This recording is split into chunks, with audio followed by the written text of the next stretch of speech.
महाराष्ट्र के नंदुरबार पहुंचे प्रधानमंत्री नरेंद्र मोदी, कांग्रेस पर जमकर साधा निशाना। खूंटी में शाह के चुनावी हुंकार, अमित शाह ने इंडी गठबंधन के नेताओं पर जमकर निशाना साधा।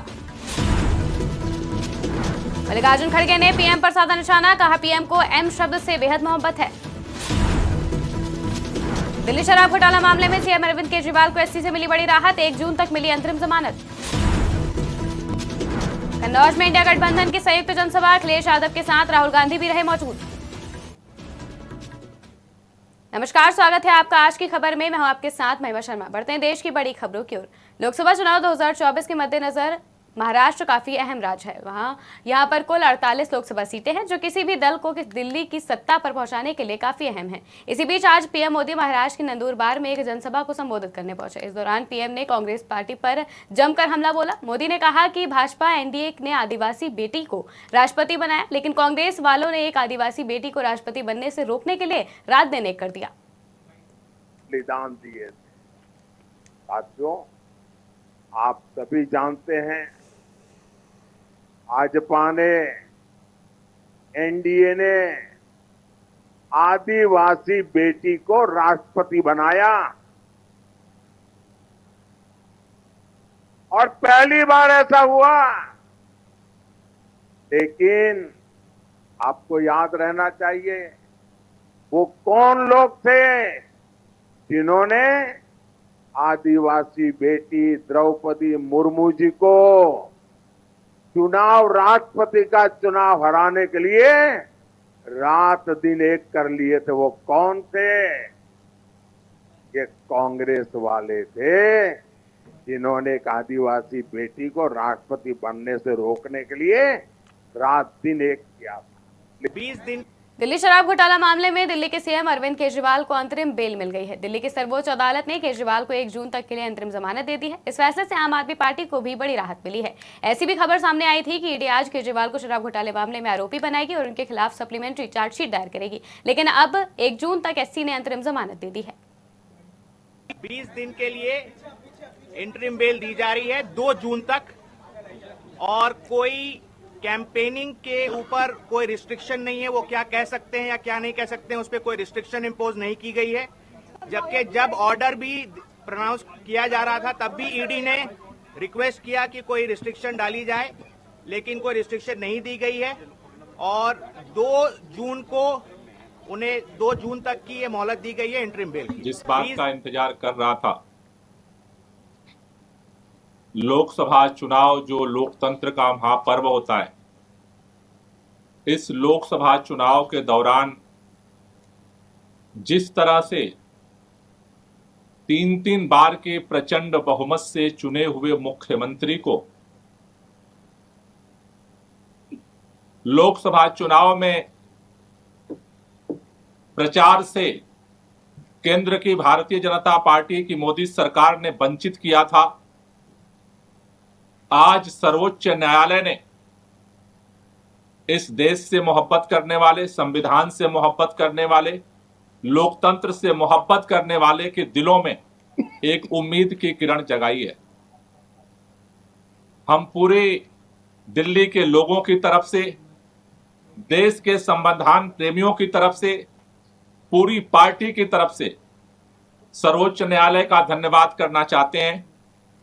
झारखंड में 13 मई को पहले चरण के 4 सीटों पर मतदान होना है। इसे लेकर बीजेपी ने पूरी ताकत झोंक दी है। केंद्रीय गृह मंत्री अमित शाह ने खूंटी में जनसभा की। इस दौरान अमित शाह ने इंडी गठबंधन के नेताओं पर जमकर निशाना साधा। वहीं आपको बता दें कि जनसभा को संबोधित करते हुए मोदी सरकार के कामकाज गिनाए गए और कांग्रेस सरकार और मौजूदा झारखंड सरकार को जमकर कोसा। अमित शाह ने कहा कि झारखंड राज्य तब बना जब अटल बिहारी वाजपेयी देश के प्रधानमंत्री बने। उन्होंने झारखंड को बनाने और आगे ले जाने का काम किया। भाइयों बहनों, आज मैं यहाँ आया हूं तब मैं झारखंड मुक्ति मोर्चा को कहने आया कि सत्ता प्राप्त करने के लिए आप जिस कांग्रेस पार्टी के साथ बैठे हो, वो कांग्रेस पार्टी सालों तक झारखंड की रत्ना को रोक कर रखी। झारखंड राज्य कब बना? जब अटल जी देश के प्रधानमंत्री बने। अटल जी ने हमारे झारखंड को बनाने का काम किया, आगे बढ़। चौथे चरण के मतदान से ठीक पहले वार पलटवार का दौर तेज हो गया है।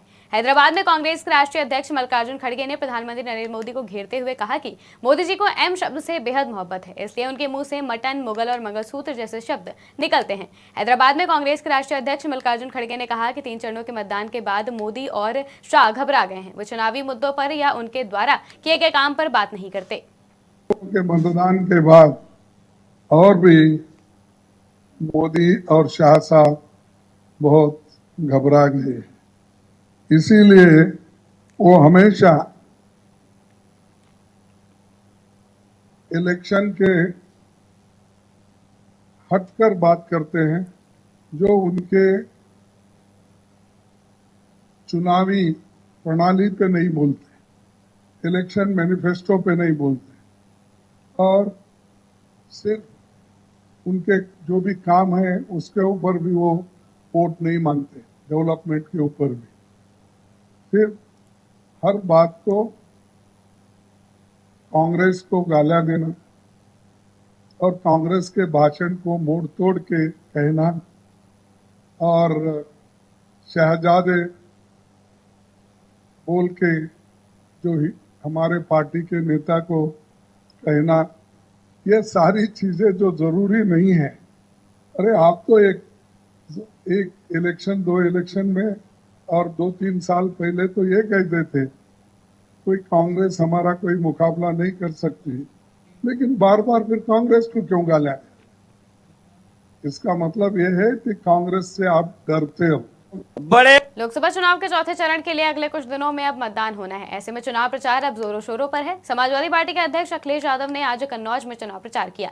बता दें कि कन्नौज से अखिलेश यादव खुद ही उम्मीदवार हैं। कन्नौज में चुनाव प्रचार के दौरान अखिलेश यादव के साथ कांग्रेस के राहुल गांधी भी मौजूद रहे। 2017 के बाद ये पहला मौका है जब अखिलेश यादव और राहुल गांधी ने एक साथ मंच साझा किया है। कन्नौज में चुनावी रैली को संबोधित करते हुए अखिलेश यादव ने पिता मुलायम सिंह यादव के कन्नौज कनेक्शन की भी बात याद दिलाई। वहीं दूसरी तरफ राहुल गांधी कन्नौज में जनसभा को संबोधित करते हुए बीजेपी और प्रधानमंत्री मोदी पर बड़ा हमला किया। राहुल गांधी ने कहा कि यूपी में इंडिया गठबंधन का तूफान आ रहा है। बीजेपी की सबसे बड़ी हार यूपी में होने जा रही है। यूपी में बदलाव होगा तो देश में बदलाव आएगा। बड़े बड़े काम आज दिखाई दे रहे हैं, सबके सब समाजवादियों के किए हुए हैं।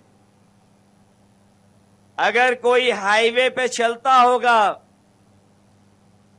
तो वो जानता होगा कि समाजवादियों का हाईवे है। कोई चला होगा, लेकिन हाईवे को हम लोगों ने कभी धुलवाया नहीं होगा। जो लोग आज के दिन जब हम याद कर रहे हैं और अपने परशुराम जयंती के दिन, अक्षय तृतीया के दिन जब ये कार्यक्रम होने जा रहा है, मुझे पूरा भरोसा है कि कन्नौज की जनता, ऐसे लोग जो हमारे और आपके बीच में दीवार बन करके खड़े हैं, समय समय पर इस समाज को तोड़ने का संदेश देते हैं, उन सबको आप धोने का काम करोगे, एक एक वोट डाल करके धोने का काम करोगे। अभी आपने कहा कि आपकी 250 गाड़ियों को रोका गया है। मैं आपको बताना चाहता हूं, 250 रोको, 400 रोको, 1000 रोको, कोई फर्क नहीं पड़ने वाला है। जितनी रोकनी है रोको। यहां पे इंडिया गठबंधन की जीत होगी, अखिलेश यादव की जीत होगी। और उत्तर प्रदेश में आप देखना, मैं आपको लिख के दे रहा हूं, उत्तर प्रदेश में इंडिया गठबंधन का तूफान आ रहा है। अभी देश की बड़ी खबरों में फिलहाल इतना ही। देश और दुनिया की तमाम खबरों के लिए देखते रहिए आज की खबर।